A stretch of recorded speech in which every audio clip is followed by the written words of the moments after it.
Welcome to another episode of How It Works, the video series from LawSites and LawNext, in which you get to see hands-on demonstrations of legal tech products directly from their developers. In today's episode, we're looking at CaseMark, an AI-powered platform that generates summaries of complex legal documents in minutes so you can focus on what matters most. And joining me today to tell us all about it and how it works is Scott Kveton, the co-founder and CEO of CaseMark. Scott, welcome to the program. Hey, Bob. Thanks for having me. Excited to be here. Looking forward to seeing this. Before we get into the actual demo, why don't you tell us a little bit about CaseMark? Yeah, so we started CaseMark back in June of 2023, and we'd come off we'd sold another company. I'm a serial entrepreneur. I'm one of those folks who has a hard time working for other people. This is probably my fifth or sixth company. My co-founder and I started this in June of 2023. And the reason we chose AI, obviously, it's a wild, crazy space. It's a disruptive technology. And then the reason we picked sort of legal as the vertical is my wife happens to be an insurance defense attorney. And I think like a lot of attorneys, she had, gone into ChatGPT. She'd asked a couple questions, gotten these kind of watered down responses. And then she had jokingly said to me, although not jokingly, apparently, she was like, why don't you start a company that helps me for once? And so we started this and then just kind of dove in, learned a lot about attorneys and kind of how they want to buy things, how they want to use things, and learned a lot of what they don't want to do. And so that's kind of how we settled on what we built here at CaseMark. And really what we try to be is the easy button for attorneys that allows them to utilize AI and won't get them in trouble. And ultimately the easy button that generates kind of a one-click work product, if that makes sense. Great. So you saw some of the pain points that your wife was experiencing and was able to extend that out and build a product to address it. Yeah, for sure. And it's been really fun actually getting into this space. I mean, obviously not an attorney, but it's amazing to see how much extra effort attorneys have to go through. And a lot of the times, and I think that the numbers bear this out, they don't adopt new tools because they just don't have time to learn them. And so if you can make a tool really simple and allow them to sort of ease into the adoption of something new like AI, then I think you're going to be much, much better off than trying to sort of boil the ocean from day one and expect that they're going to completely change how they work. Because I think if we learned anything over the last 30 years of legal tech, attorneys don't like to change. So for better or worse. Yeah. Yep. You've nailed it. Well, why don't we dive in? Do you want to show us how it works? Yeah, I'd love to. So this is the CaseMark platform. You get to this, obviously you go to CaseMark, you click Get Started. It'll take you through a pretty simple login workflow and it lands you right here. Again, we've tried to make this really, really simple for folks. And I'll just start with one of our first features. As I mentioned before, we have these different easy buttons for solving specific discrete tasks. So whether it's deposition summaries, trial, arbitration, and hearing summaries, medical chronologies, medical narratives, and a whole host of other ones that are coming up, we try to make it as simple as possible. So really, step one is upload the file. Step two is hit the easy button. And so that's kind of how we've tried to build the product. So I'll start right now with deposition summaries. And what I'm going to do here really quick is I'm going to load in a transcript. And you can see here, it says, okay, great. It uploaded this. It's ready for summary. And we have a couple different flavors that we can do. We have a narrative summary that we can do, which basically says, hey, here's this, big, long deposition transcript. In this case, it's a Fauci transcript from, I think a lot of folks use this. It's from November 2022. And it's about 350 pages. And what the narrative deposition summary will do is give you a really high level overview of all the sort of key elements in it. And then we have our page line deposition summary, which basically, creates a page line summary as most attorneys are used to creating today. So I'll show that one first. And it's really quite simple. We're going to just go ahead and select the transcript itself. We can name it if we want to, or it'll actually name it automatically because it'll pull that, it'll extract it from the data itself or from the transcript itself. And then you have sort of two options here from a density perspective. And this is one that kind of trips folks up a little bit, but really it's either shorter or longer. We try to keep it as simple as possible. So 10:1 is for every 10 pages of transcript, you get 1 page of summary. 5:1 is 5 pages of transcript for 1 page. And then we have this option to append a hyperlink transcript. Again, coming back to this whole idea that folks really want to be able to sort of pattern match against the existing work product that they create. What we wanted to be able to do is generate an electronic, PDF or Word document that allows them to read our summary and then trust and then verify by clicking a link that takes them down to the actual transcript so they can see the summary, click the link, and then go in and actually read transcript to verify that it's there. Or if they want to get into the minutia and they want to sort of, draw out and make notes about those things, they can do that. So I'll go ahead and kick this off really quick. And then what happens is you'll see this starts processing in the background. These can take anywhere from, 2 minutes all the way up to 10 minutes, depending on the length of the transcript itself. I happen to have run this one previously, so I'll just go ahead and pull that up right here. And so this is the completed version of the transcript itself. And you can see here, it gives you a breakdown of what it was about. It gives a high-level abstract, and then it really kind of dives into that actual page line summary. So for each, for page 17 to page 19, it talked about the EcoHealth funding and witness uncertainty. Well, if I wanted to drill into that, I can click here, and now it lets me sort of do that, and I can specifically see the transcript, see the details, and then jump back if I want to in here. The other thing I'll mention too is you can download this in a PDF or a Word document. And the reason we did that for obvious reasons, I think, is attorneys still like that work product. They want that PDF or Word doc that they can drop into their case management solution, or they can forward it onto the insurance adjuster so they can read it themselves. We try to keep our outputs as simple as possible and really just kind of get to the point of what they really want and not add a bunch of too many bells and whistles, if that makes sense. And then really quick, I'll touch on the narrative summary. Again, same thing applies here. I can just kind of go in here and start this workflow. I'll kick it off. You see it has multiple workflows running now. You can see this one now has identified it as the Fauci one. I'll go ahead and just show this narrative summary really quick here. But again, it has the high-level abstract. It goes into an overview, covers key topics, potential liability, damages, expert witnesses. Those kinds of elements are covered in this. And so that's a super high-level sort of breakdown of the deposition summary. Again, we try to keep it really, really simple there. Any questions on that, Bob? Scott, I think a question I bet you get all the time is, why wouldn't I just use ChatGPT to do this?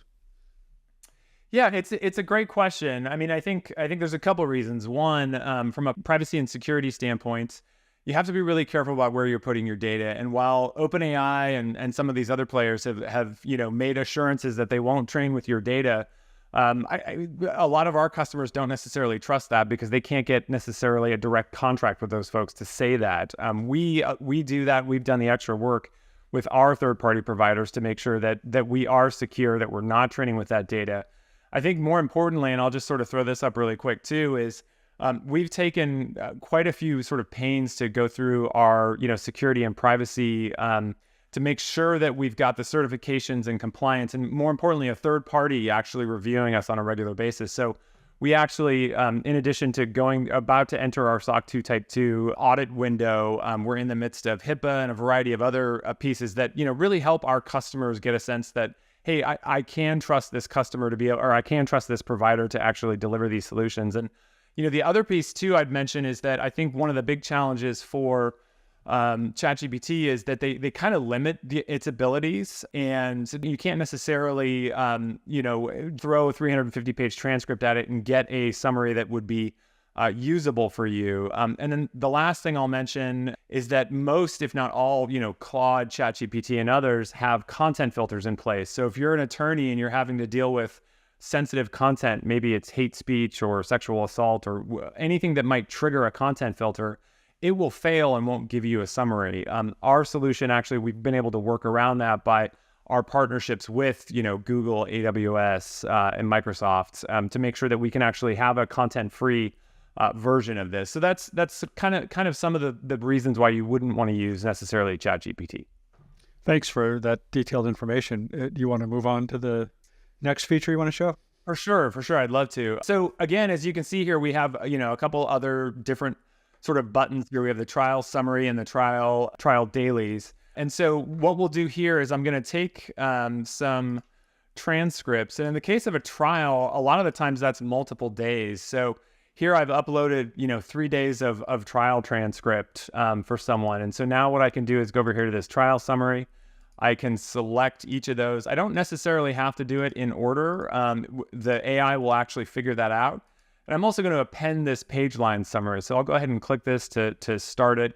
Again, I have this option for longer or shorter. We'll start the workflow. Long story short, we've got the trial summary here, which again, you can see this is an example. What this does is it goes, and gives a summary. And in the case of this was 537 pages of transcripts. So that's a lot of transcript to get through. And ultimately, what we want to do is make sure that we're delivering a version that is easy for folks to be able to consume this really quickly and easily. So as you jump through here, you can see there's witness testimony. We'll go through things like opening statements, jury selection, motions in limine, all those things that you might want to do. And then we have references to the actual page numbers as well in there, so folks can actually have the links for things that are mentioned in here. So this is a really advanced kind of summary from a trial perspective. On the trial dailies, it's very similar to the trial summary. We do trial dailies for a single day of transcript. We see a lot of court reporting firms or litigation support firms like this because they can add the trial daily to a next day turnaround on a certification for a transcript that's coming. Let's say you're in trial and you want to be able to do that on a daily basis. Maybe you have constituents that you need to sort of share that transcript with. You can do that, and basically the dailies allow them to do that really, really quickly. And it's cheaper than running the full trial summary, if that makes sense. So any questions on the trial summary there, Bob? No, I think that's all pretty explanatory.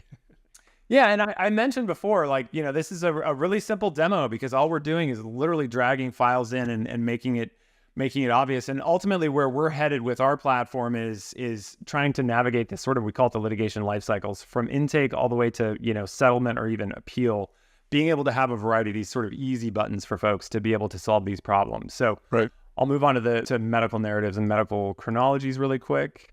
So I'm going to go ahead and upload that data here. We've got a CaseMark med sample. I'll just jump into that. We have our medical chronology and medical narrative. These are really handy for being able to generate chronologies, and I'll just do the chronology really quick. We have to accept the terms and conditions, basically saying that, hey, you're going to allow us to be a third party to accept this data. I'll just say example here, and we'll go ahead and kick this off. And then you can see that will start to run here in the background. And so here I have the example of the medical chronology. And you can see it went through the set of medical records. And I think the set there is about 150 pages. This took about 3.5 minutes to generate. And ultimately, you'll see it breaks down a chronology of all the things that have happened within that file itself. It's also really handy for taking a set of data that's just completely, not in chronological order, and being able to put that in order and then have the links so that folks can jump into that data that they want to be able to see. So it's really common or very similar to what I think other folks are building in the market. I think the difference for us is we keep our outputs really, really simple, exactly what the attorneys want. And then more importantly, they can download the work product in PDF or Word. And I think that's a big differentiator there. So that's our medical chronology. We just launched those about a month ago. We have a bunch of new features coming out with respect to that. We're really, really excited about it. Any questions on the medical chronologies, medical narratives? Do you integrate with any case or practice management platforms? We do. Thanks for asking that, actually. Today we currently integrate with both Clio and Smokeball. We actually have an API that allows folks to do integrations as well. If you want to actually plug into any of our sort of easy buttons here, you can actually utilize those inside your platform. And we're also starting to work with some folks on white label opportunities. In other words, we'll be the AI engine powering some of these case management solutions behind the scenes.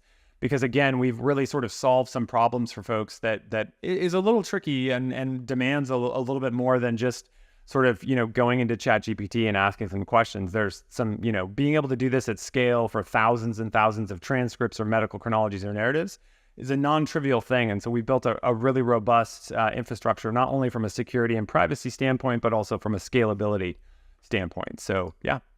Great, thanks.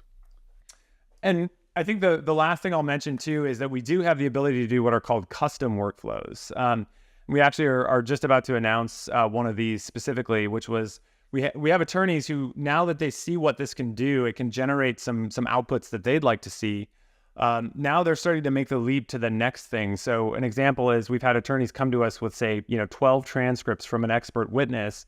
And what they want to do is they want to identify inconsistencies in those transcripts. So they want to be able to ask some specific questions so that when they go to depose that person, they could potentially impeach them. And so you can imagine how powerful this would be and how quickly it would be handy to be able to have a tool like that. So that's an example of one of our custom workflows that we'll be bringing to bear. But there's a lot of folks coming to us asking for like, hey, I want to do this, this, and this.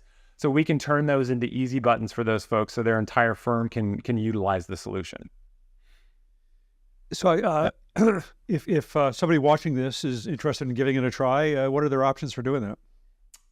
So a couple different options. You can head over to CaseMark.com and sign up for an account. We give everybody a free workflow credit. It allows you to generate a summary of your choosing, and you can upload data. You can also reach out to us if you want to chat and kind of dig into that more. I think one of the other big differentiators for us and that we've really leaned into is the pay-per-use model. In other words, it's not per seat, it's not per month. We don't lock you into any monthly contracts.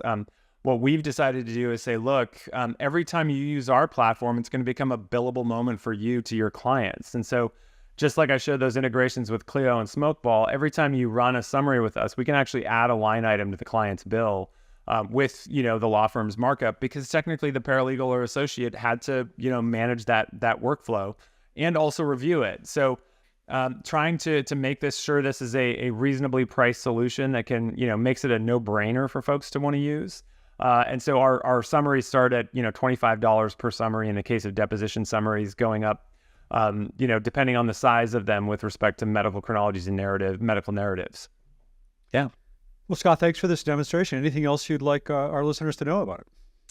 I don't think so. I really appreciate you taking the time to do this. We're excited and we're just getting started here. We've got a really strong team and a really, experienced team that has a background in building solutions like this. We have a lot more coming in 2025. We're really, really excited about it. And I've just been absolutely, blown away by the early adoption that we've seen from our customer base and usage, and can't wait to just really blow the doors off in 2025. Well, congratulations on that. I can't wait to see how you blow the doors off in 2025. That's it for today's episode of How It Works. You can find the full series online at directory.lawnext.com under the Resources tab or on YouTube. This is Bob Ambrogi. Thanks for watching and listening.